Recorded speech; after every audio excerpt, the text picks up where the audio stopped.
નમસ્કાર, સ્વાગત છે ગુજરાત ફર્સ્ટમાં સમાચારો સાથે હું છું દીપિકા। સમાચારની શરૂઆતમાં વાત કરવી છે ટ્રમ્પના ટેરિફ વોર મુદ્દે। સુરતના ઉદ્યોગકારોની પ્રતિક્રિયા સામે આવી છે। ભારત દેશ પાસે 140 કરોડની વસ્તી છે। વોકલ ફોર લોકલના પ્રાવધાન આપવું પડશે તેવું તેમણે જણાવ્યું છે। અમેરિકાની આવી ધમકીઓથી ડરવાના નથી। ટેરિફના કારણે ડાયમંડ ઉદ્યોગ પર અસર પડશે। આ અસર અમેરિકાના બજારોમાં સૌથી વધુ થશે। દેશની કમાન મજબૂત માણસ પીએમ મોદીના હાથમાં હોવાની વાત ઉદ્યોગકારોએ કરી છે। ટેરિફથી ભારત ક્યારે અમેરિકાના દબાણ વશ થવાનું નથી। ટ્રમ્પ સરકારે ફરી બેકફૂટ પર આવવું પડશે। ભારતના અન્ય દેશો સાથેના સારા સંબંધો છે। અન્ય દેશો સાથેના ફ્રી ટ્રેડનો લાભ ભારતને મળવાનો છે। અત્યારે એક વેપારમાં ટેરિફ વોર ચાલી રહી છે।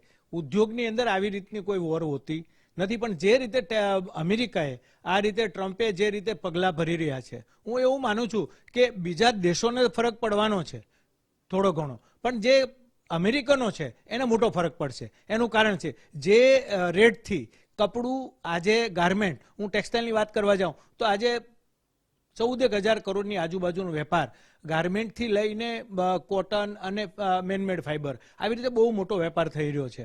પણ જે રીતે વાત કરી રહ્યા છે કે અમે 25% ને વધારીને 50% કરી છે, તો ઘરેલું જે લોકો છે એમાંથી જ મોટો વિદ્રોહ થાય એવું હું માની રહ્યો છું। ભારતને કોઈ ફરક નથી પડવાનો, કારણ કે ભારતમાં 140 કરોડ જનતા છે। અને આજે જોવા જઈએ તો માનનીય વડાપ્રધાન શ્રી નરેન્દ્ર મોદી સાહેબે એવું કીધું છે કે આત્મનિર્ભર બનો, તો અત્યારે દેશ આત્મનિર્ભર છે।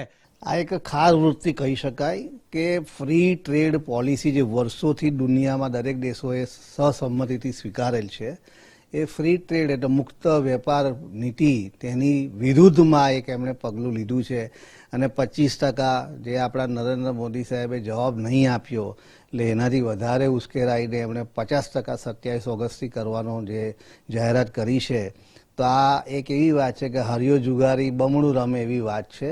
અને આવી ખાસ વૃત્તિથી અમેરિકાના ટ્રમ્પ સાહેબ જે જાહેરાત કરી રહ્યા છે, એમાં હું માનું છું કે શરૂઆતના તબક્કામાં કદાચ ભારતે થોડું ઘણું સહન કરવું પડે, પરંતુ આપણી પાસે 140 કરોડની જનતા છે, એ વપરાશકર્તા છે, અને આપણે આત્મનિર્ભરના સ્લોગનથી આગળ વધીએ છીએ। નરેન્દ્ર મોદી સાહેબે આપણને વોકલ ફોર લોકલનું સ્લોગન આપ્યું છે।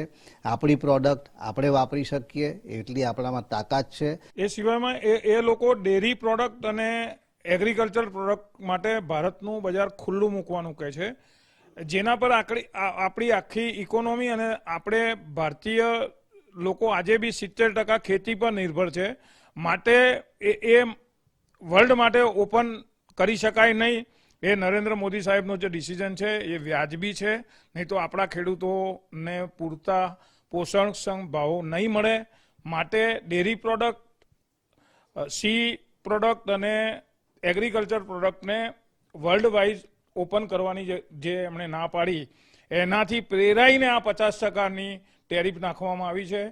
ભારતીય જનતાએ એનો વિરોધ કરવો રહ્યો, અને એના જે બી પરિણામો આવે એ થોડા ઘણા આપણા ભાગમાં આવે તો આપણે ભોગવવા રહ્યા। આપણા ભારત દેશમાં જે વાત છે કે 140 કરોડની જનતા છે, અને મેક્સિમમ કન્ઝમ્પશન આપણા દેશમાં જે પણ કંઈ ઉત્પાદન થાય છે એનું કન્ઝમ્પશન આપણા દેશમાં થઈ રહ્યું છે, તો આપણે કોઈ એનાથી ડરવાની જરૂર નથી। ભલે ભારતના અત્યારે જે રાજકીય સંબંધો બીજા બધા દેશો સાથે છે, એ દેશો સાથે ઘણું મજબૂતાઈથી ભારત આગળ વધી રહ્યું છે।